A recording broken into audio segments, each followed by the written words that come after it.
Okay, we are recording. Hello, my name is Numan Karaaslan. Well, in this video, I will be explaining my Spring Boot project using Spring Security and role-based access control. Well, what do you mean when you say role-based access control? I mean, you have Spring Security or Spring Boot projects, right? So you basically have different pages, different endpoints for RESTful services, and etc. So you are managing those endpoints or security constraints somewhere in your projects, probably some security configuration. Okay, well, this much, probably you already know this much, but what happens when you want to configure your specific roles for your specific project, not just generic roles, like everyone can define their own roles and their own reaches in the application. So I have um, configured some sort of infrastructure for that in my project. This can be an example for you if you want. And I will show you how to do it in this video. I will not write code, I will just explain my code. And I will also explain the architectural implications of this kind of approach. So I can say this video will require lots of Spring framework, Spring Security, Spring Boot, and some software architecture knowledge, experience required. So I will be adding the timestamps of the video if I can, but right now I think I can jump into my code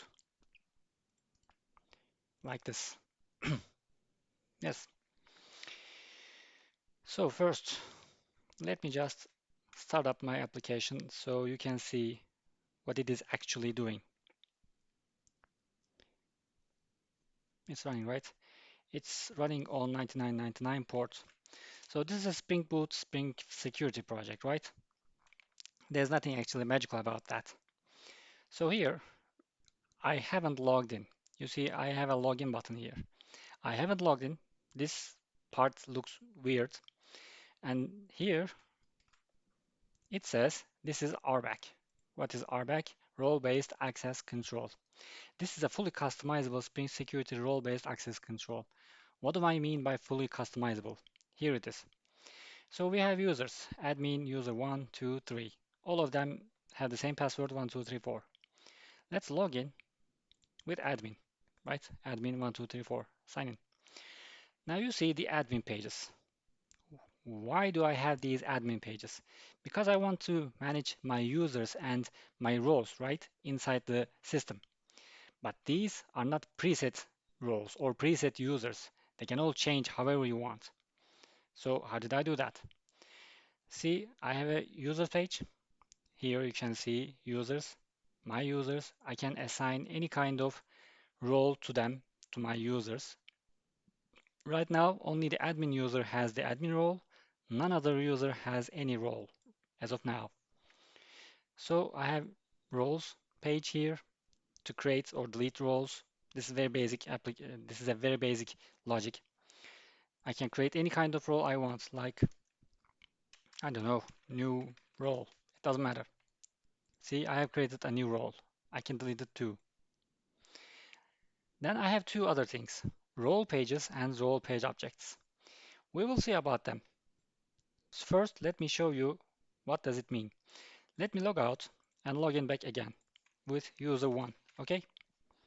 User 1 logs in, but it can't see any pages here because it doesn't have any role assigned to it right now. So I have to assign roles to my user. Okay, log out. Only admins can do that. Log in, select user 1, and let's select worker. I have predefined roles here, but it doesn't have to be this way. I will create and remove other roles, and you will see. So I have user 1, I have worker, save it. Now you see my user, this user, user 1, has the worker role, not admin role. I can select both of them like this, but right now I only want user 1 to have worker role. Now this is worker. Log out and log in again, user 1. Now you see this user is able to see some materials page, right? This is a basic entity, basic Spring data entity, nothing much magical. So if I enter materials page, I am able to create materials or delete them like this. Create or even update or delete. Actually, let's update like this. See, I have updated and I have deleted it. Okay, I am able to do this because this user has the worker role. Worker role is able to do these. It's not that the user is super privileged or something. The user has one role and that role is able to do these. Okay, log out. Now let's go back to this admin page. You can see here role pages here. Now I want to scroll down and show you these three, or actually four, right? You can see right here the worker role. This is the role. Worker role has access to materials page. This endpoint, this specific page. So that's why I called this role pages. This role is able to see this page, materials page. This role can also reach these other endpoints, materials delete, update, and create. And this update here has stars inside it. Actually, at the end of it, star, star. This will be important. So, worker role can reach materials page, delete, update, and create endpoints. Just like worker, employee role has authority to reach employees delete, employees page, update, and create page. And the admin role only has the administrative pages. You can see all of them here. These are all predetermined endpoints. So it's like you have some specific pages in your application, but only some of them can be accessed by some roles. So you don't have dynamic pages. It doesn't work that way. But you have dynamic roles that can go through those pages dynamically. That's the idea. I can delete them, but I won't. So let's go back here. Now I want to assign user to the employee role. Okay, save it. But let's first see what it's doing. User 2, right? Now this will only see employees link. See, this is just an entity in the system. What if I want to do this? What if I want to edit the URL and try to reach some endpoint without any authorization? I should get an error, right? You don't have permission. So this is all thanks to Spring Security infrastructure. Okay, then let's see what can I do here. Again, create. If I create, I can update or delete. Nothing magical about that. User 1 is able to manage materials. User 2 is able to manage employees. So by now you can guess. If I create, actually, if I set another user, both roles, worker and employer, both of them. Now this one, this user 3, will be able to do all of them. User 3.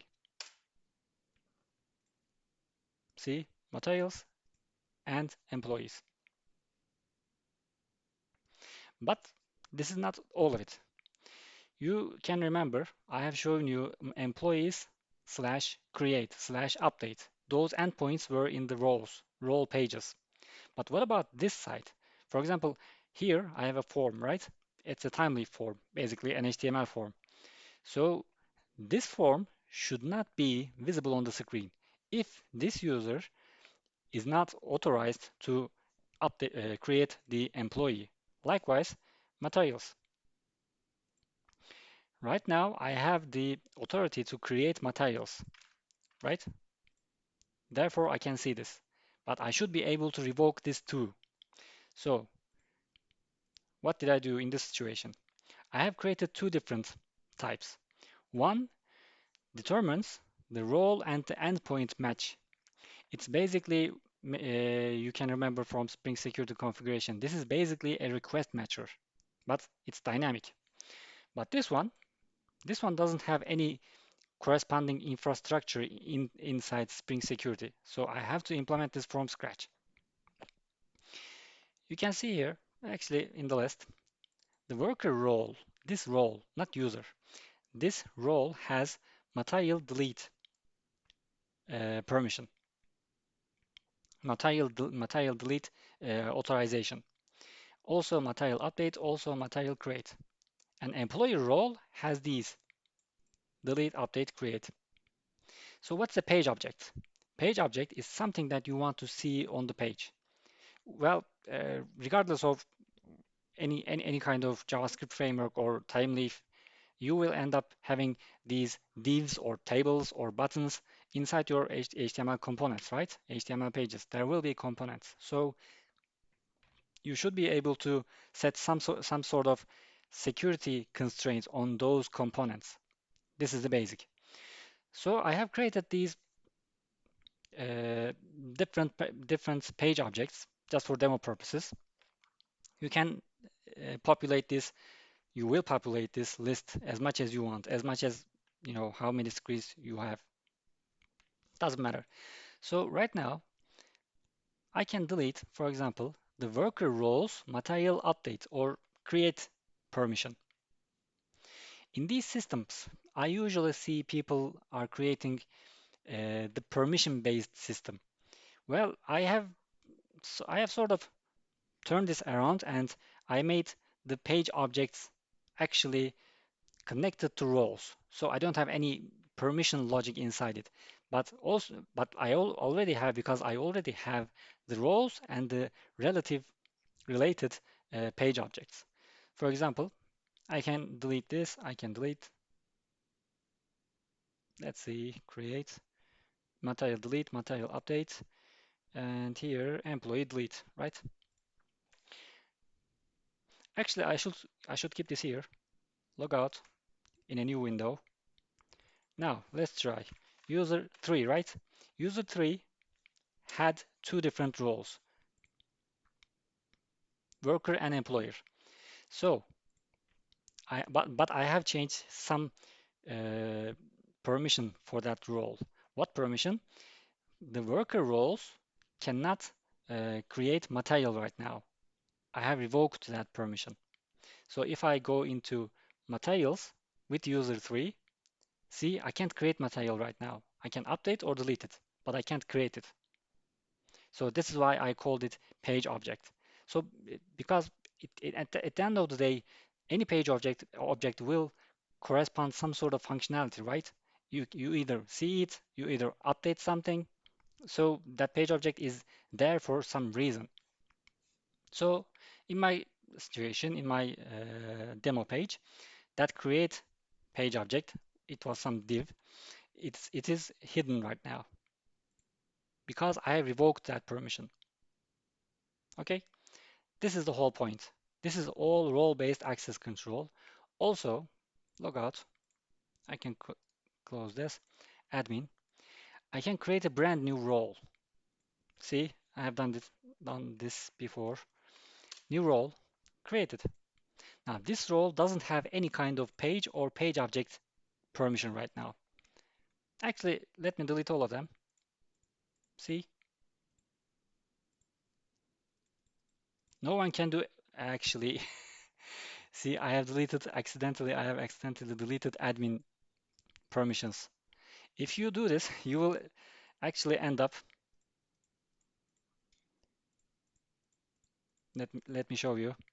You will end up breaking the whole system because right now even the admin role doesn't have any kind of permission. So log out, try to log in. See, admin can't see anything anymore. So I have to just restart the application. I have some preset data, F5, login, admin. Okay, now again, delete these, delete. Actually, let's not delete them. Yeah, let's keep them. New role. This is new role. Great. This role doesn't have any kind of permission to access any page or any page object. So I should select this new role and the first the pages. Which endpoints this should be able to go? This will be able to go. This is actually this is actually the same logic for your RESTful services. This is an MVC application based on Timeleaf, but it doesn't have to be this way. You can apply the same logic for a RESTful service if you want. Because you see, these are basically request matchers, right? So let's give materials and create and update, not delete. Okay, this role can reach materials create, update, and the listing page. If I do this, this is illogical, inconsistent. Well, because you want to be able to see the materials to be able to create them. It's inside that page. This is my design. This is just a consequence. So materials create and update, and also employees, but this time only create, not delete, not update. So this is a this is a brand new role. Add them. See, these are all here. But this isn't the end of it. Let me show you. I can assign, for example, where is it? User one. See, they are all reset. User one, new role. Assigned it. Okay. Now come back, log in, user one. Here you can see the pages, but you can't see any objects. This is just the listing page. I don't have a specific permission to see the materials because I am already inside it. This is how I configured it, but it's up to you. Again, employees, I can see them, but I can't create them, I can't update them, I can't do anything because I didn't set page object roles, right? See, worker, employer, but what about the new role? So this is the dynamic part. I have the new role. I forgot I forgot the permissions, right? What was the permissions? Role pages. This new role is meant to see them, create them. Yo, no, no, no. Material, update and create. Employee, create. Material, update, create. Employee, create. You need to have consistency, right? Materials, create, update, right? And then, am I resetting this? And then, employee, only create, I guess. Oh, yes, reset. This is a reset. Okay. Then I should do this new role, this, and this, and this. Oops, these three. Right. Interface is not, my interface is not that much useful, but right now it's working. The new role has these page objects to see material create, employee create, material update. It won't be able to delete or update. Okay, log out again, log in, user one. Now this user one can create material like this. It can update them, but it can't delete them. See, you can't delete them. For employees, you can only create. You can't update them. See, there's no update button here. So this was the whole point of this application.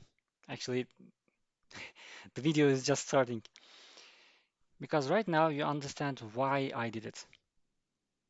I can have any kind of role in my system and any kind of mix and match. I can have like 50 different pages, like hundreds of different page objects. They are all configurable right now in this system. I only have materials and materials and employees page, but aside from admin pages, you will have a lot of different pages, a lot of different endpoints for a lot of different maybe get requests, post requests, get mappings, post mappings. You can actually incorporate them incorporate them inside this infrastructure too. I didn't do that. I have only I only wanted to set the exact endpoint. See slash materials slash update. And you see this star here, star star. That is required because that that will be probably required because, oops, user one. You will see what if I want to, let's say, update a material. You will see this slash materials slash update slash this ID, this material ID. So in order to match the exact endpoint URL, you need some sort of matcher. This might ring a bell, request matcher. That works similar to this, request matchers. So I guess at this point by now you have understood my purpose, my whole system. This is a very basic demo. You can build on top of this, but right now you need to see some code, right? So where do we start? We start with POM XML. Nothing much magical here. This is a very basic Spring Boot starter project.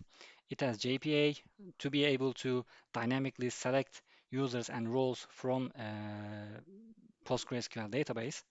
You don't have to do this, but for demo purposes, we have Spring Security, TimeLeaf for interface. You don't have to have TimeLeaf either.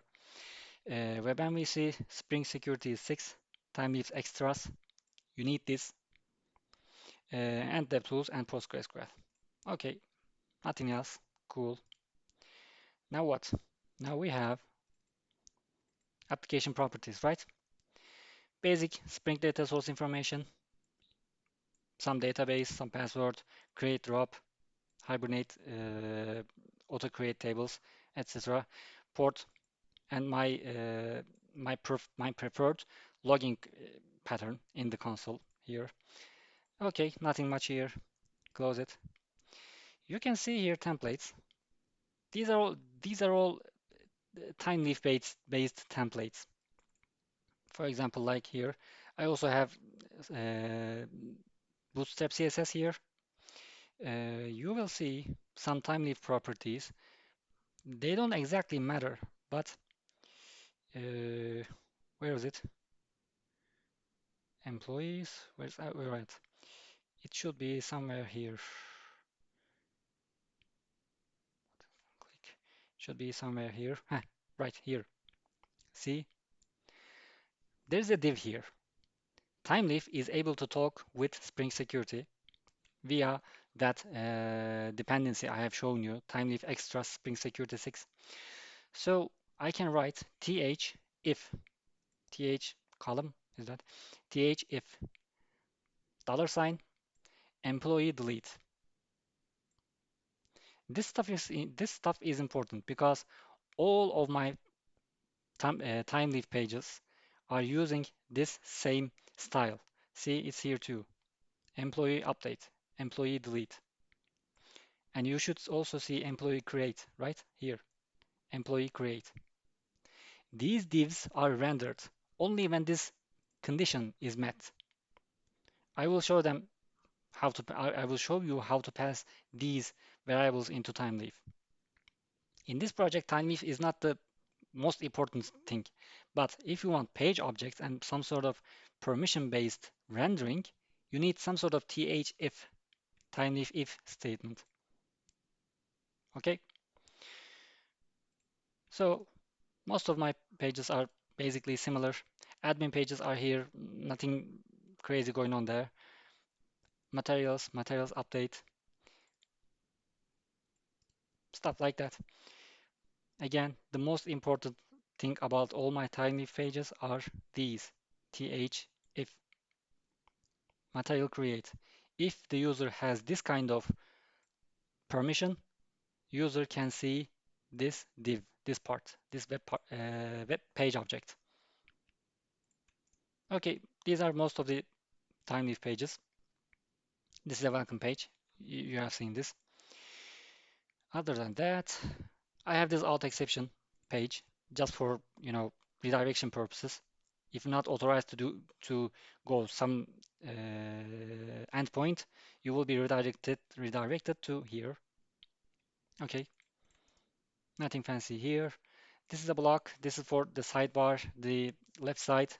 Again, purely for demonstration purposes. So what about the Java code? First, you will see my data loader class. This is a command line runner. It runs after the Spring Boot application started up. It's just inserting some sort of data into the database. You will eventually have this kind of preset data in your application because in the end of the day, you are basically solving some sort of real world problem, right? And a problem has basically a definitive solution. You have materials, you have employees, you want to create them, you want to delete them. So you have a specific set of pages and page objects from the get-go. That's perfectly normal. So at some point, you will need some sort of data SQL or some sort of uh, data populator thing somewhere, maybe something like this, and you will insert the page objects and endpoints. See these classes? Objects and endpoints. You will also have roles, users, and their relations. This is just for demo. I didn't have to do any of these. I just want to show you this will be required. This is a result of uh, my own design. Actually, not my own design. This is an inevitable uh, consequence. You will have to do this, regardless of this way or another Spring Security way, because you will have to set some sort of, for example, admin rights, right? Here, it should be here, admin role. Maybe more than one, maybe just one user, but one role should be able to reach those pages, right? Because the whole system is completely dynamic. So I can close this and probably I can start with the most important class in the whole project. Actually, this is the heart of the project. Security config, right? We have some configuration. We have some security filter chain from Spring Security. We have HTTP security. We are building it and returning it. So what's going on here? First, session management. I will come back to this here, come back to this later. This will be important. Then CSRF. Well, this is just best practice. Then headers, again, best practice. You can basically ask ChatGPT about it. And then I have this HTTP authorized HTTP requests. Oops.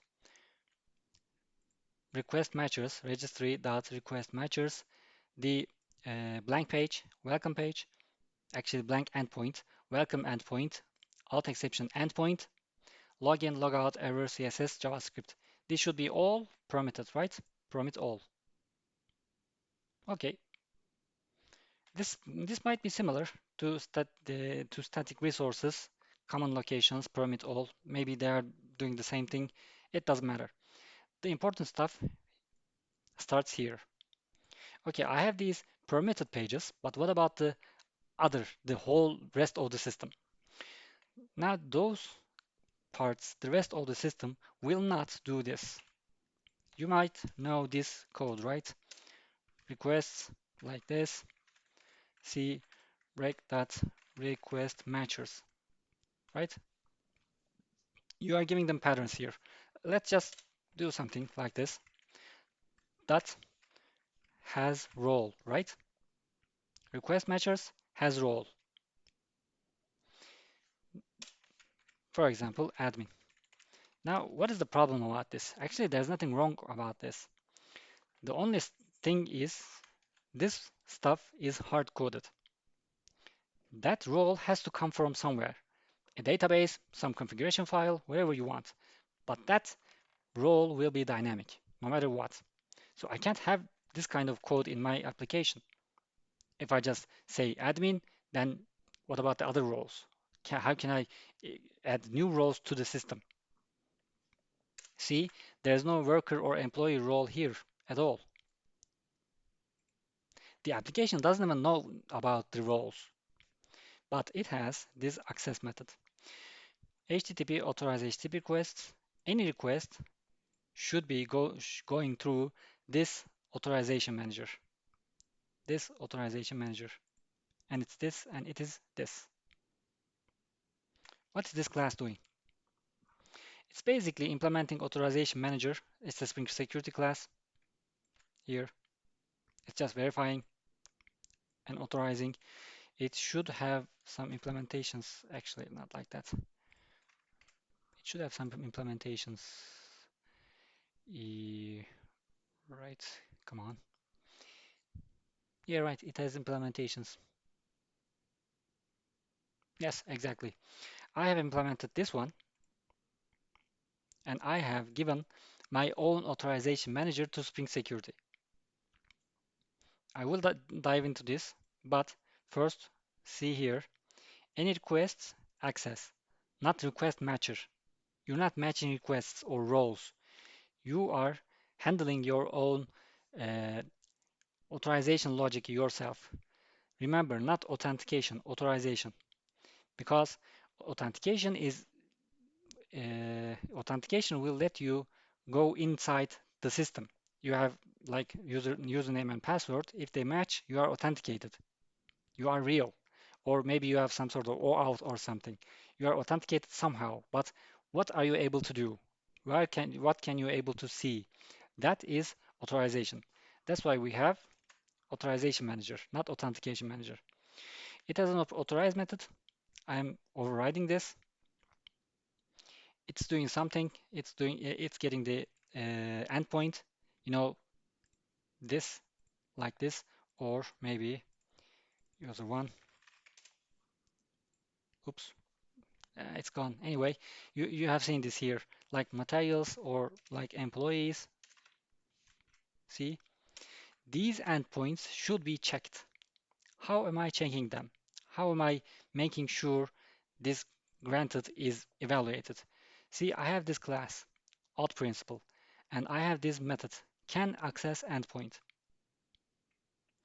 Right now, you see there are no roles here. You don't see any roles.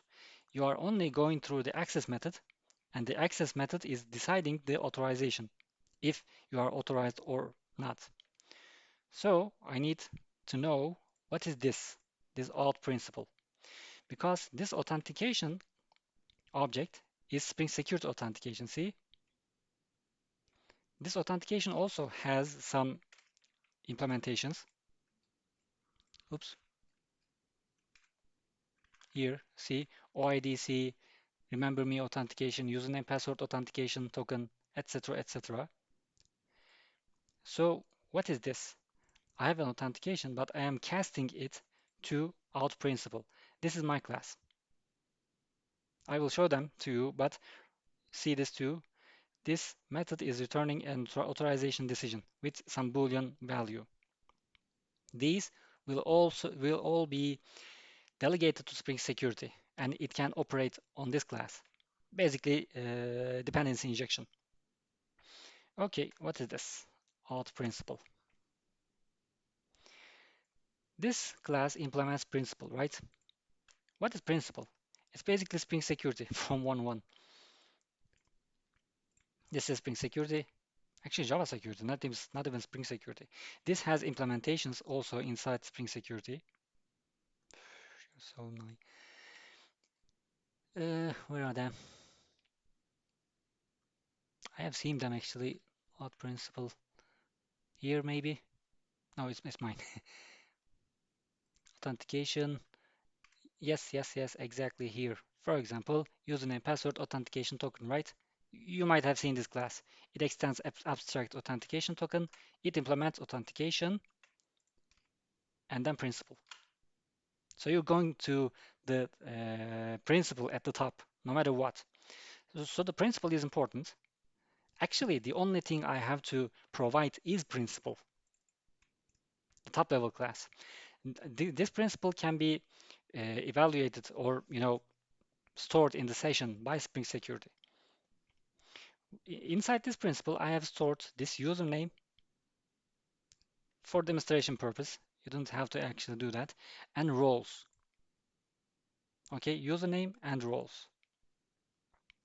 Now, at this point, I know this is a little bit complicated, but it is what it is. You have to see my user class, right? Maybe you have seen this before. I have a I have an entity. It's a basic table in PostgreSQL. It's implementing user details from Spring Security for convenience. It already has roles here. See, it has roles. When I actually authenticate the user, where am I doing this? I am doing this is in here, user service. In user service, I am actually this. I am overriding load by username method.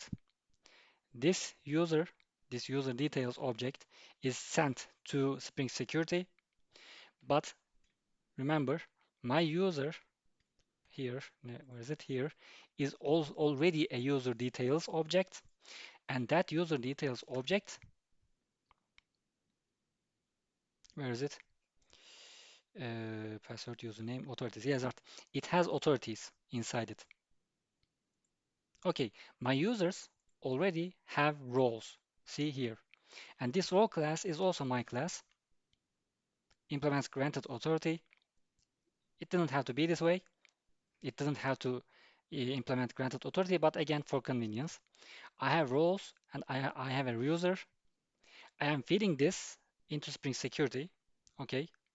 The user already have roles, many-to-many relationship, but instead of using the JPA entity, I am depending on my auth principal object, my own object. Because at the end of the day, when you when you actually, I can show you, when you return this user, oops, it should be telling me, it should be showing me, why can't I show you this? This method is called from, what's it called? Authentication manager or something like that. Authentication manager, authentication manager, authentication manager, something like authentication manager. It should be like this. Some provider manager, was it? Provider manager, and I should be able to see load. Not here. I was able to find that before. Right now, it can't. Load by username. This method is called by Spring Security. And where is it? Spring Security Core. Somewhere around here. DAO. Yes, DAO authentication provider here. See, it's returning your user, retrieve user, and this should be called from somewhere. This is a user, something. And there's an authentication. See, username password authentication token is something else. Your user is something else. Okay? Create success authentication. See, this is something different. Authentication object. So user doesn't exactly mean some authentication. User is a result of authentication. But I want to store the user's abilities as authentications or authorizations. So I have to match them somewhere. That's why I have this auth principle. And I will also show you this. I can close this, close this. I have your roles, I have user service, I have user auth principle. This has to be created somewhere, right? This constructor has to be realized somewhere. And where is it? After login handler. Okay, let's go back to security config. We have seen this access method. We have seen custom authorization manager. I have an exception handler here for basic, redirection. But here, after login is successful, okay, you have logged in, you are authenticated, but what are you permitted to do? What are you authorized to do? We don't know that. So after login, I am carrying out some authentication success handler implementation here. Authentication success on authentication success. When you log in, you are basically, you have basically proved that your username and password matches, right? This is basic logic. After that, I need to see the user.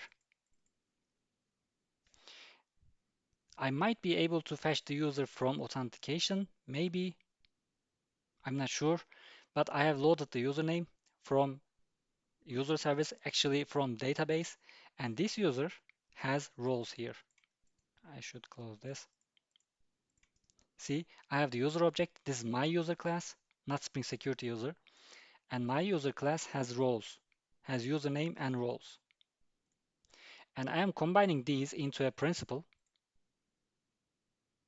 and I am feeding that principal into username password authentication token.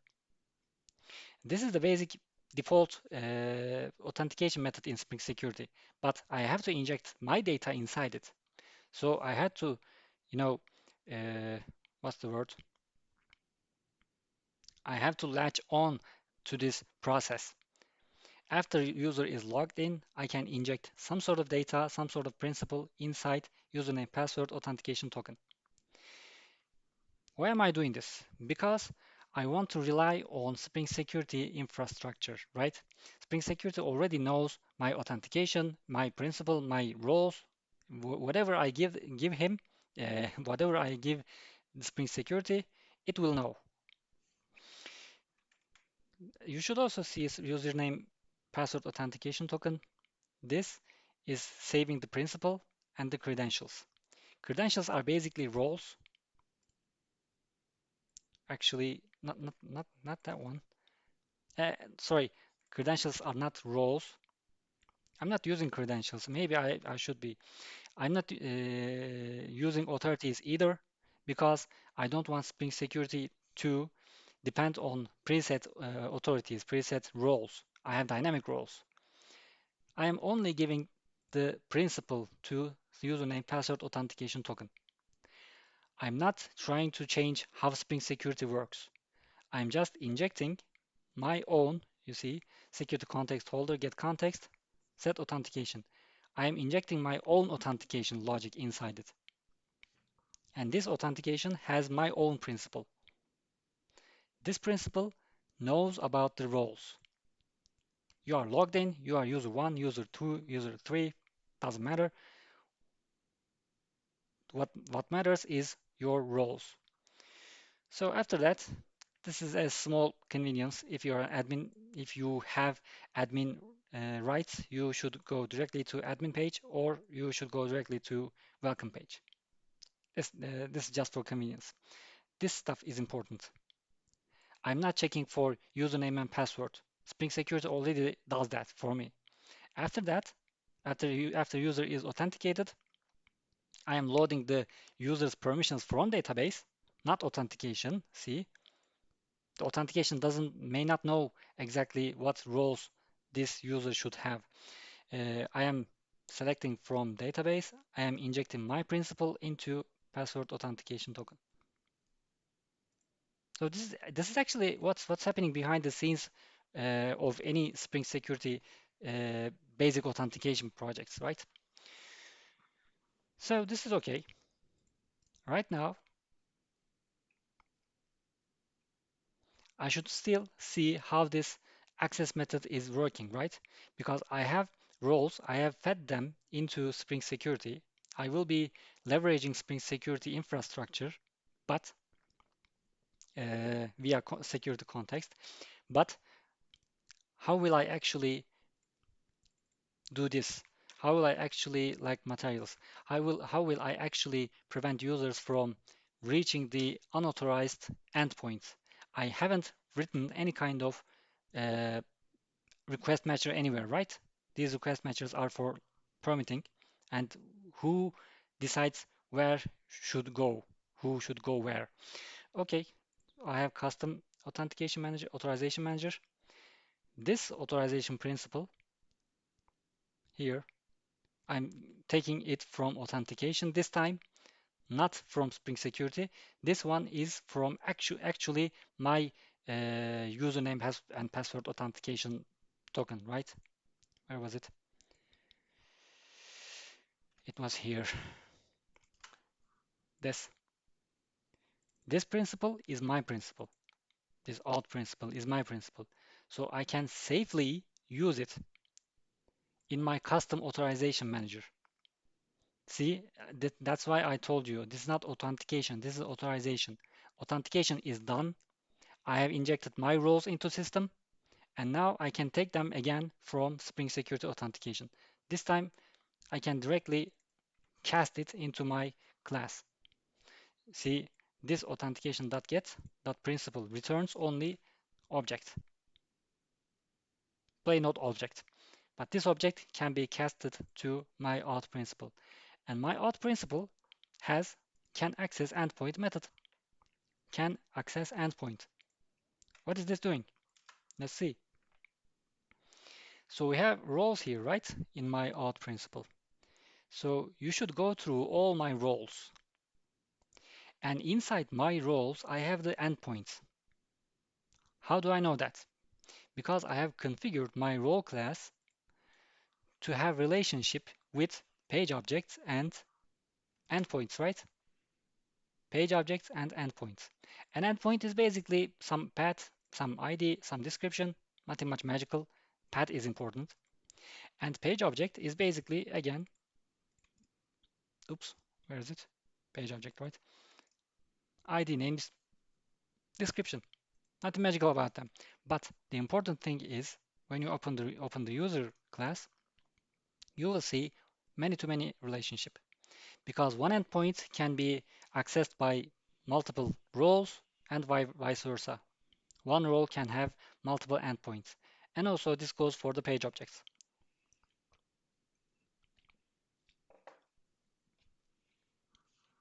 So whenever I select user roles, actually you have seen this too. I have user, I am eagerly selecting the roles, and they are eagerly selecting the related endpoints and page objects, the URLs and components on the pages. So I actually know what this role is capable of. Where can you go? What can you see? Okay, I know this stuff. So I can evaluate this inside this method, my auth principle. You see, I have injected some principle inside Spring Security, but it can also has some sort of logic inside it. I don't have to create some other bean for this job because I don't need a bean. Spring Security is already holding my authentication and principle inside the memory. You know, you have a session. That session is connected to your authentication, and that authentication knows what you are, etc., etc. So I can it's only necessary for me to check the roles and endpoints. If the endpoint is matching, see end path matchers, end path matcher, not direct equals, instead of directly equals, I use end path matchers because remember the update endpoint slash star star. You need to be able to match like request matchers of Spring Security. This is some code that checks if this role has some sort of endpoint authorization for what for this path for this request URI, right? There are two for loops here because user will have more than one roles, right? Not just admin, not just worker, employer, new role, whatever you want, but also all of the roles will have multiple endpoint, can have multiple endpoint authorizations. So for loop inside a for loop, and if this request is authorized by any role of any endpoint, you will return true, otherwise false. So my principle know where it can go. My principle knows where it can go. My principle also knows what page object it can see. This is exactly the same logic. If you want to render a page, you can just ask the out principal. You can ask this principal if you can see this specific page object. You can go through all the roles of the user and all the page objects of that specific role. Remember, we have configured them in the admin pages. So if name equals key, if you have a match, you return true. Otherwise, return false. Now, this is not actually mandatory, but here I have returned the username from getName method or the principal, because in TimeLeaf maybe you want to write this code, right? Authentication.principal.getName. This will give you the exact username if you want. Or also you can use authentication.getName. Both works in TimeLeaf. Anyway, so I have achieved actually three things. First, my roles and endpoints are roles, endpoints, and page objects are all dynamic. Second, I am all completely relying on Spring Security infrastructure. Third, I am giving some principle to Spring Security that I can later on use to check for uh, permissions. Now you might ask, why do you have two different checking mechanism, right? It looks like you also have some custom authorization manager here. You used here access, but you also have authorized out principal and can access page object or can see endpoint, can access endpoint. Because the first one will go through your filter chain, right? This is basically Jakarta filter logic standardization.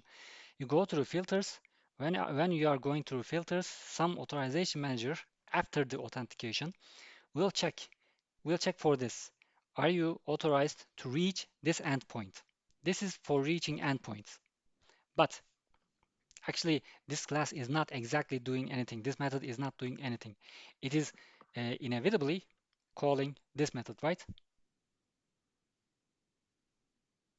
Where is it? Oh, here, right. If your authentication has this endpoint authorization. Your authentication has a principal. This principal may or may not be able to reach this endpoint. I told you this can also work for RESTful services, not only TimeLeaf. After that, you will open the pages, right? Okay, this is my security config. You don't see any kind of page object logic here because this is just the security layer. But after I reach the servlet like this, you see I'm actually reaching the servlet here. User 1 is reaching the servlet. User 1 is getting some sort of response. User 1 is seeing some sort of rendered TimeLeaf page. This stuff is not necessary for RESTful services, but for some sort of MVC application, you will need like uh, what can I call it? It's not pre-authorized, but it's some sort of pre-authorized. Let's see my where is it? Main controller, right? Oops, right? Yes, exactly. Yes. You see, I have multiple endpoints here. Materials, create, delete. This is nothing much surprising. All of these are basic Spring MVC, Spring Boot stuff. Services, repositories, etc. Auto exception class page, materials, employees. Okay, you should realize that I don't have any kind of add pre-authorized here. None of these endpoints has pre-authorized because I have already handled them inside the security layer. Okay, I don't have to write pre-authorized here in the controller methods. Also, admin controller, is there anything weird? No, nothing. But you will realize, for example, materials page right here, materials page. What is this code doing? This is actually returning some sort of TimeLeaf object, model and view. This model and view is selected, actually read from the resources folder from materials HTML. It is loading the materials inside it, add object materials list, and adding some new material so that you can actually create the material on top. Actually, I should show you this. So I should user one, give them two, save, logout. Yes, logout. It can do everything, right? User one, materials here. In order to create a material, you should be sending some sort of empty object to the page, to the TimeLeaf page. Okay, but where is the security? I mean, somehow I should be able to prevent this from seeing, right? You might remember I have shown you in the beginning the, what is this? Uh, Materials page. Where is it here? There was this, right? th if material create. This block basically renders this part, this web part page object. But I am not setting any kind of variable here. This is just checking, and here there are no variables. You should have done this add object like employee create, right? Create or material create. You get the idea. Like true, something like this. I should be doing this, but I am not doing this. Why? Because if I want to supply all the necessary page object keys inside all of the controller methods, well, my controller will be exploded. I don't want, thousands of lines in my controller. Oops, it's gonna reset. Exactly. Anyway, so I have to find a way to intercept this rendering cycle, rendering life cycle, right? Logout, login again, system reset, system reset because I have DevTools, logout, user one, okay, materials. Somehow I am doing something in the background that is adding the object into the TimeLeaf model and view. So who is doing this? It is actually this little dude. It's a controller advice. Maybe you know the controller advice from try-catch, actually exception handling in Spring Security. I have a video about exception handling in Java and also Spring Framework. You might have seen Spring Boot controller advices, exception handlers, stuff like that. But this controller advice, actually, the main idea of controller advice is uh, handling the operations after the model is returned and it's being prepared to rendered, right? Before TimeLeaf, after controller. That's why you have controller advice. This is the same goes for the exception handling, right? You have a RESTful service, you have some sort of controller advice and exception handler, so that your controllers, can eventually throw some sort of exceptions, right? Okay, if you have exceptions, what are you going to return to the client? You won't show them the whole stack trace. You should be able to handle that exception after the controller returns the JSON or something or whatever.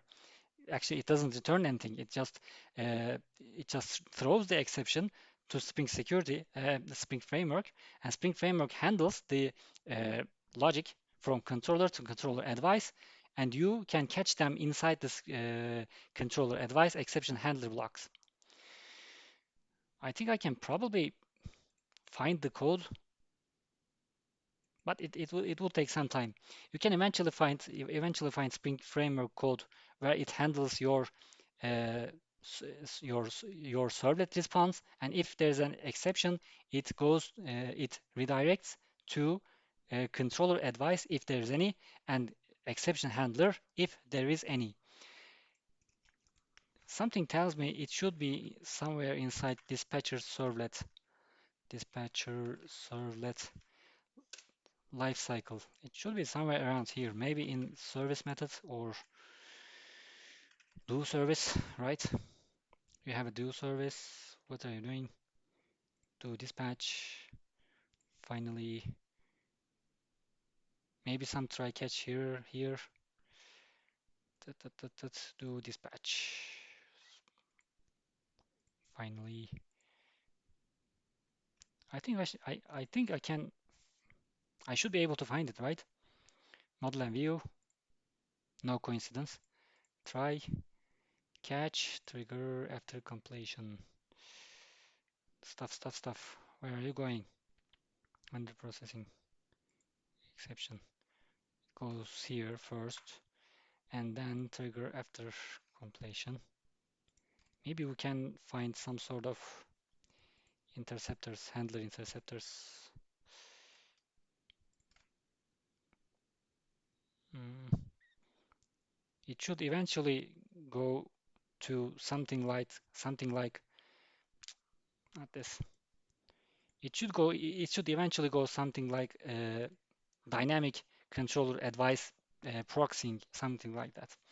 Anyway, you get the idea. Now you have probably seen this code and wondering what is this. Here, no matter what kind of endpoint you are trying to reach, you should have page objects inside your timeleaf page, right? You have seen this here. This timeleaf page is looking for material create variable. Here, you could have done this.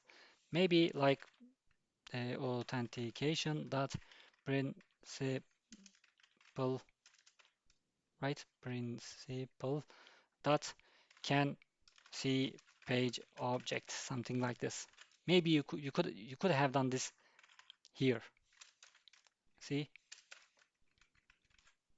but I didn't want to choose this way because if I directly reach authentication from timeleaf, this is basically like tightly coupling. It is perfectly possible. Spring Security and Timeleaf goes together very well, but in the long run, maybe you might want to create some React.js, AngularJS, or some other independent front end for this project, right? So in that project, you will not be able to directly use these kind of Spring Security or Timeleaf expression language stuff there inside. So I wanted to make this as clean as possible. Think of it this way. A new developer comes in. Anyone can understand this page.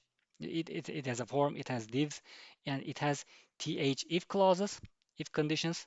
If one key exists inside the whole page, actually memory of this whole page, remember the model and view, then this will be rendered. So this is your basic understanding of the whole project. Whenever you create a page, you will split them into components and you will give each component one key so that they can be accessed or matched with roles, other roles. So, okay, I have used material create here, but someone has to give a model here some attributes. This is actually the same of model and view dot add object. They are basically doing the same thing. So here you see material create, material delete, material update. Now you will wonder, I have my principal right from the authentication. I have specifically put my authentication principal inside the Spring Security authentication using a password authentication token so that I can reach these methods, right? Can access endpoint, can access page objects. You might wonder, why am I setting all of the page objects and all of the access endpoint permissions inside the model?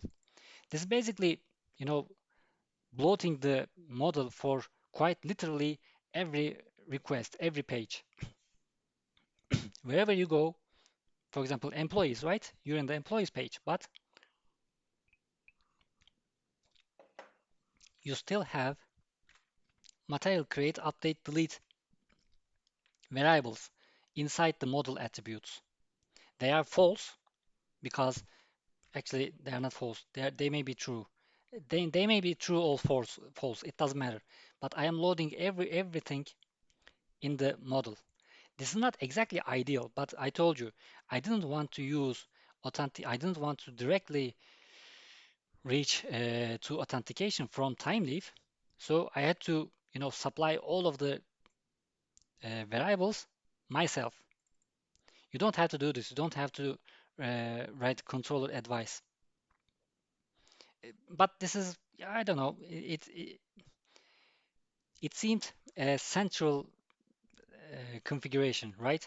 You're gonna have a lot of pages, a lot of page objects, and this method will go like thousands of lines maybe. But you will only do this for once, probably. You can add stuff here. You probably will not delete stuff from here. You can, for example, think of it this way. Maybe you will later need to get rid of the materials page altogether, right? You don't want anyone to see materials page. You don't have to delete it here. All you have to do is log in with admin, see the users, see actually role page. Yes, exactly, role pages. You see worker is able to see material pages. If I delete these like this, worker, now there are no roles that can actually reach materials pages. Yes, this list can go for long, but you don't have to delete anything from your own code. You write it once, and you will manage the rows later. Again, let me log in. User one. See, it can't even see materials page. It can't even materials. It can't even reach there. Nobody even knows materials page exists. I am actually loading unnecessary variables into RAM uh, because the authentication already knows my principal. I don't have to load them inside the model too. This is basically, you know, repeating the same data.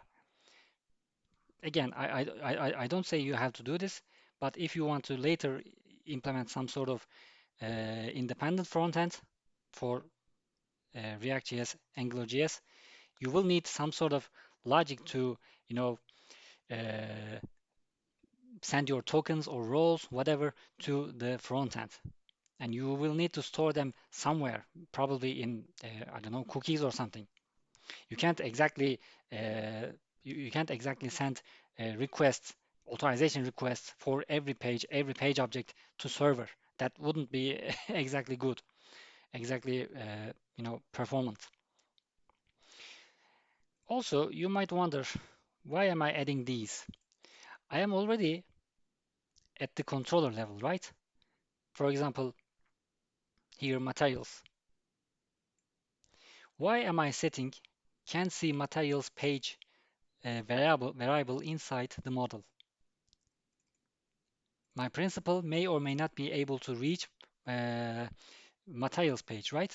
Why am I doing this here? Because I have already done this inside the what is it called? Custom authorization manager, right? This was already inside the security config here, the access method. Where is it? Here. So why do I need this again here? Because you see there's this navigation here, and this navigation is actually using the same logic. Here, block, sidebar. See my sidebar? th if can see admin home, can see roles, can see role pages. See, user one cannot actually cannot even see the uh, links to those pages. Actually, you can't even admin. You can't even reach those pages. When I say admin, no, you won't. Again, this is like repeating the same uh, check, but in order to be able to render the links on the pages, I will also need the role page relationships.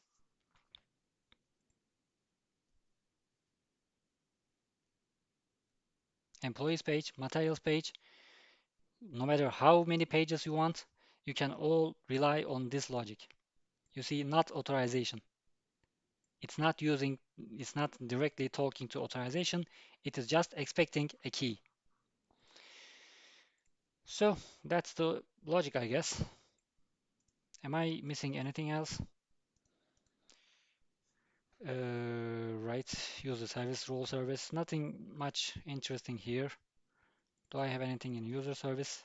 Basic operations, again, nothing crazy, nothing crazy, nothing crazy. Repositories, you have seen these. I have DTO. Yep, eh, this is my DTO. Well, I guess that's all, right? I have a Beam factory. Oh, right, one thing. I almost forgot. You see the session registry. Why am I producing a session registry and why am I setting it inside here? Session registry. There's something very crucial here. In this project, I am leveraging the Spring Security and session infrastructure, right? You log in. After you log in, your username, authentication token, and whatever, that information is inside your RAM. That information is actually inside the server's memory, right? With authentication. So what happens?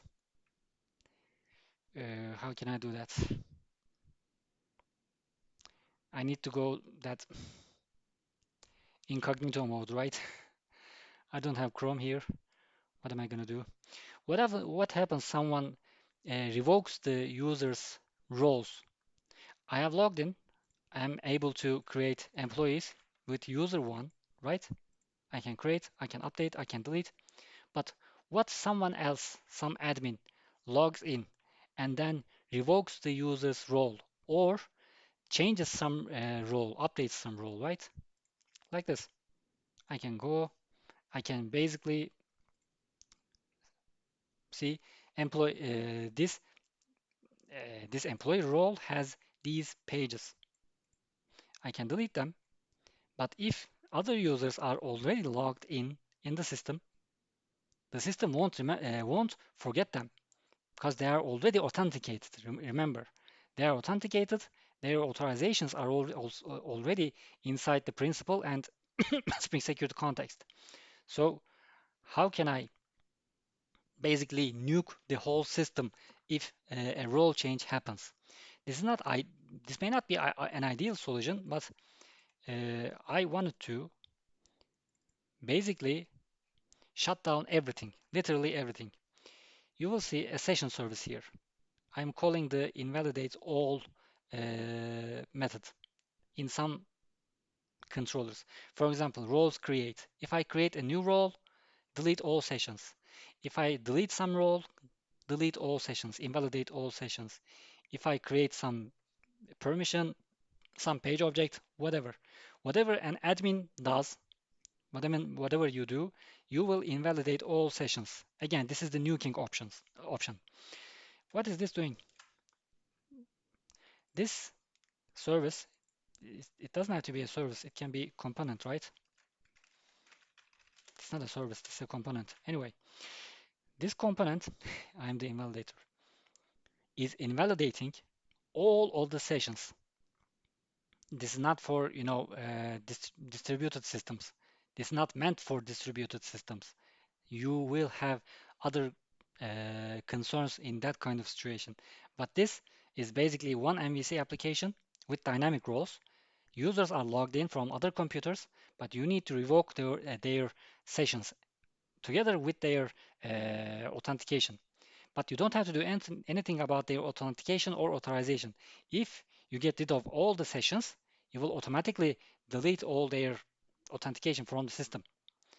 Because there should have been some class thread local session context, something like this. No, not this. Not this. Thread thread thread local security context holder strategy, right? Yes. Thread thread local security context. It's hard to tell. Thread local security context holder strategy. This is basically in the background matching your thread and your session and all of your information. So if you kill that specific session, well, your thread doesn't have session anymore. That's what I was trying to say. You can take a look at here. It doesn't much matter for us developers, but this is the logic. So I have the session registry, right? I have configured it in the where is it? Session management. -1 is basically infinite sessions, I guess. I can't remember. Something like that. Anyways, session registry is this session registry. So what is it doing? This invalidate all is basically taking the current session ID so that I don't blow up myself. Admin is doing something, creating roles, deleting roles, but I shouldn't be deleting my session too. So I should be preserving my session, and all of the other session, all principals should go like this session information expire now, right here. Session expire now. What is this doing?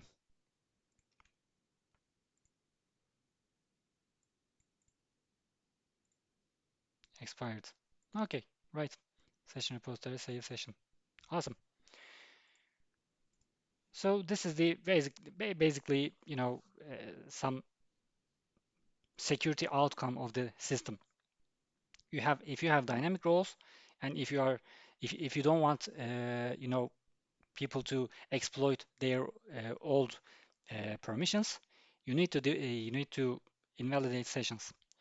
You might want to you might be able to select individual people and their own you can kill their own sessions instead of nuking the whole sessions like me, but it's up to you.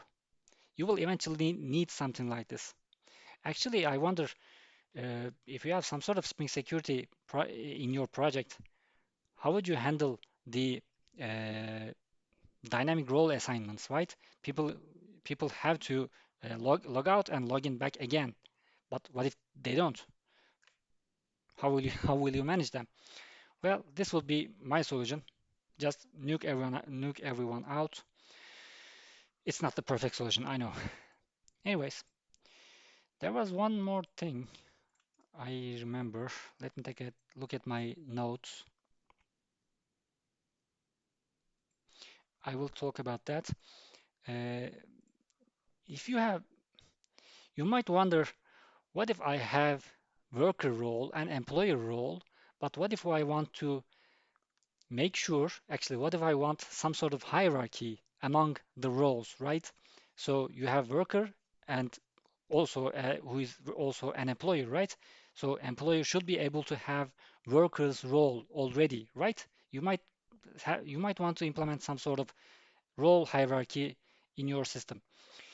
I think that's not exactly necessary in this situation because you already have infinite number of mix and match opportunity here. I didn't explore that logic, but if you want to do some hierarchy, there is this class. What was it called? Role hierarchy impl. Role hierarchy impl. You should take a look at this class. But you should also be handling the hierarchy inside the auth principle right here. Because I am only assigning the roles and I am taking the roles as the source of truth. But if you have some sort of role hierarchy, you should be able to have to be able to handle them here. Also, if you have multiple, if you want multiple authorization managers, right? You you see here, my authorization manager just gets the endpoint and checks for the can access endpoint. What if there's more to this? What if you want to do, uh, you want to have different authorization logic for different reasons or multiple ones? There's also a solution like this. Actually, I should copy paste this. You don't have to give just one authorization manager. You can have, what was it called? Authorization uh, managers, authorization managers dot all of any of something like this. I have never done this, but you can have multiple authorization managers. See, multiple. That's another aspect. Okay, aside from that, do I have anything specific here? Session registry, after login handler, and yes, I guess that is all. You have seen all how it's working.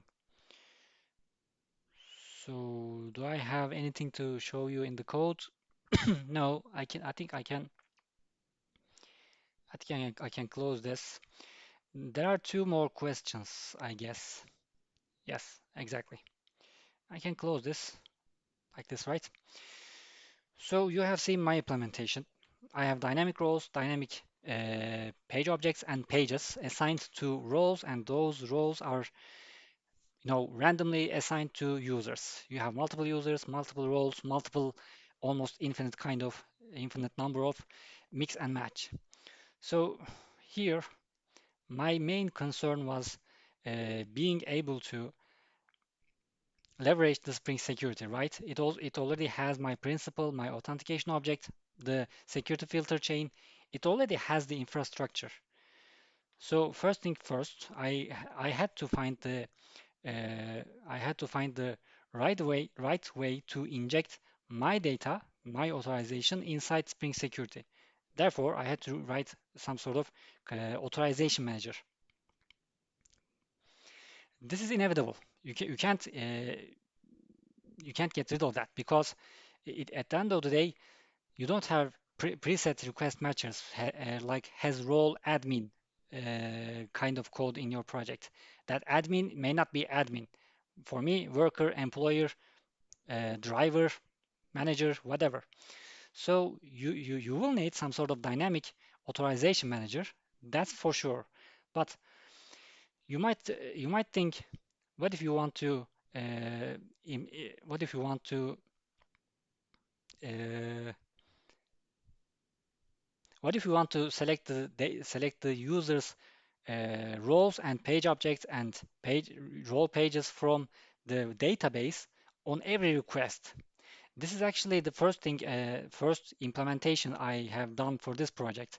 Later, I have realized all of the requests are going through database select statements, right? For all requests, you have to go to database and check for some sort of select statement. And if that statement returns something, you should be able to reach the endpoint, right? This isn't logical. You shouldn't be doing this for every page object and every request for every user. Your database will be exploded. Basically, it will just crash probably. So, what then? I have implemented my custom authorization logic, but where should I get the data? I have done this first after the login. You saw the login handler. I have done it only once. I have uh, I have stored all of the users' roles and page objects and role pages inside the memory. This is actually, increasing the memory usage, definitely, but it is not going to database for every request. I have also implemented the session invalidator. You see, it's all in the memory, but if admin changes something, all of the sessions will be invalidated. So that is a precaution. But what if you want to What about the time leaf side? What if you don't want to use time leaf and you want to use some sort of React.js or AngularJS? Then you don't have to use Spring Security context, right? Because after you are authenticated, that's the biggest reason of Spring Security. If you separate the front end and back end, so you will basically authenticating the user with some username and password or some OAuth or whatever you want to, however you want to. After that, you will still need to fetch the user's permissions and roles, right? Page objects, role pages, whatever. You need to fetch them from somewhere, probably from database again, but you shouldn't be you don't have to store all of them inside the server's memory. You can send them to front end, the React.js side, and you can store them inside the cookies. This way, there's a caveat. You should be sending the roles back and forth for every request, right? Because your roles might be changed, or you know, the backend, the Spring Boot site will not know who you are, will not know what are you permitted to do. That backend will not check for your will not retrieve your roles from database because backend already has sent the permission to frontend. So frontend must be, feeding them back to backend. That's what you should consider if you want to separate the front end and back end. Still, if you still want to store some for some reason, if you still want to store users' roles and sessions inside Spring Security or some cache like Redis or Caffeine, something like that, you should still load them inside the uh, cache system or Spring Security, and you should still check for each page object or each uh, endpoint you want to uh, reach. Actually, when I think about it, page objects will not work that way. Yes, page objects will not work that way because pages pages rendered in the front end. The backend, the Spring Boot will not know anything about your page, your rendered React.js page, right? So yes, that I think that should be that will cause some sort of bouncing back and forth roles. That will cause network load. You may not want that. Anyway, that's just an opinion. If you want to use time leaf, then you have two options. You can directly you can avoid how I did it. I already have Spring Security context, but I am also loading the model and view. You may be able to avoid that by using authorization, by reaching authorization directly from time leaf side. But uh, that's just tightly coupling. It's not exactly wrong. I really like Spring Boot time leaf projects. I have my blog, Spring Boot time leaf, written in Spring Boot time leaf. I am developing another project on Spring Boot time leaf. It works very, very nicely for a lot of situations, a lot of cases. But maybe some other days you will hire some developer.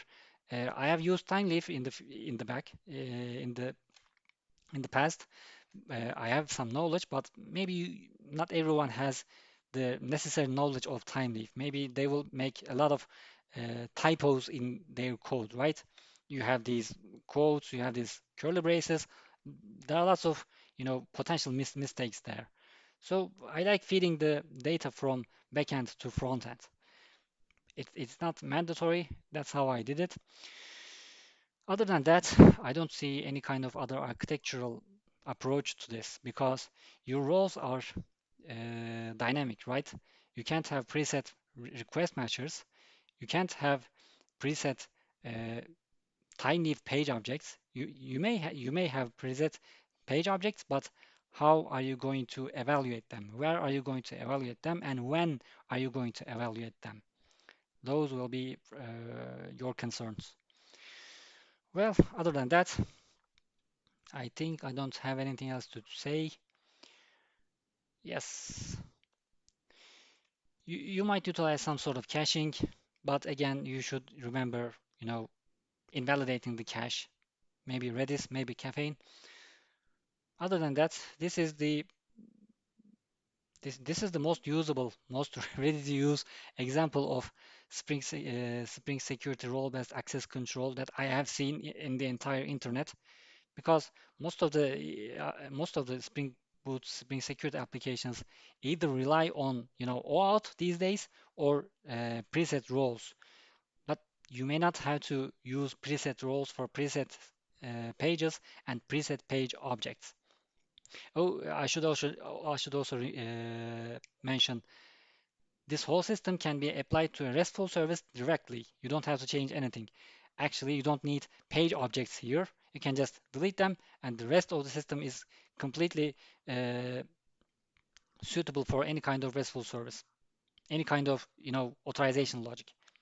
Because at the end of the day, authentication and authorization are different things. Authentication is something else. It's relatively easy, but authorization can be complicated.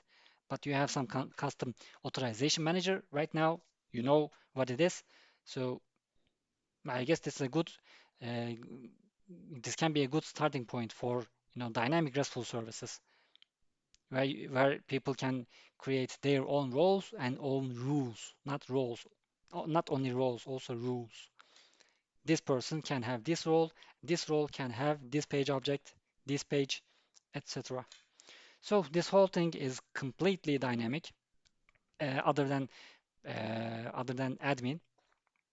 Admin is static. Admin pages are static. Admin role is static. And other than that, the whole thing can be configured however you want, infinitely. So it has been how many hours? It, yes, 1.3 hours. Nice. Well, thanks for watching. I'll see you later, maybe.